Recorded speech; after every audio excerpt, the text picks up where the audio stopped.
Welcome ಪದಗಳ ಅರ್ಥ. ಬೈಗು ಅಂದರೆ ಮುಸ್ಸಂಜೆ. ಭಂಗ ಅಂದರೆ ಸೋಲು ಮತ್ತು ವೈಫಲ್ಯ. ಚಾಪಲ್ಯ ಅಂದರೆ ಬಲಹೀನತೆ ಮತ್ತು ದೌರ್ಬಲ್ಯ. ಸದೃಢ ಅಂದರೆ ಸಾಟಿಯಾದ ಮತ್ತು ಹೋಲುವ. ಸಂಯಮ ಅಂದರೆ ಹತೋಟಿ ಮತ್ತು ನಿಯಂತ್ರಣ. ಭಂಡಾರ ಅಂದರೆ ಬೊಕ್ಕಸ ಅಥವಾ ಖಜಾನೆ. ಒಡ್ಡೋಲಗ ಅಂದರೆ ರಾಜಸಭೆ ಅಥವಾ ದರ್ಬಾರ್. ಪರಿಸಮಾಪ್ತಿ ಅಂದರೆ ಮುಕ್ತಾಯ ಅಥವಾ ಕೊನೆ. ಕಂಗೆಡು ಅಂದರೆ ದಿಕ್ಕುದೋಚದಂತಾಗು. ಪೀತಾಂಬರ ಅಂದರೆ ರೇಷ್ಮೆ ಬಟ್ಟೆ.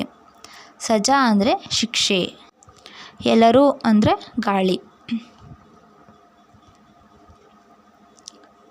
ಕೊತ್ತಿಗಳು ಅಂದರೆ ಬೆಕ್ಕುಗಳು. ಸ್ತುತಿ ಅಂದರೆ ಹೊಗಳಿಕೆ. ನಂಜು ಅಂದರೆ ವಿಷ. ಜತುಗೃಹ ಅಂದರೆ ಹೊರಗಿನ ಅರಮನೆ.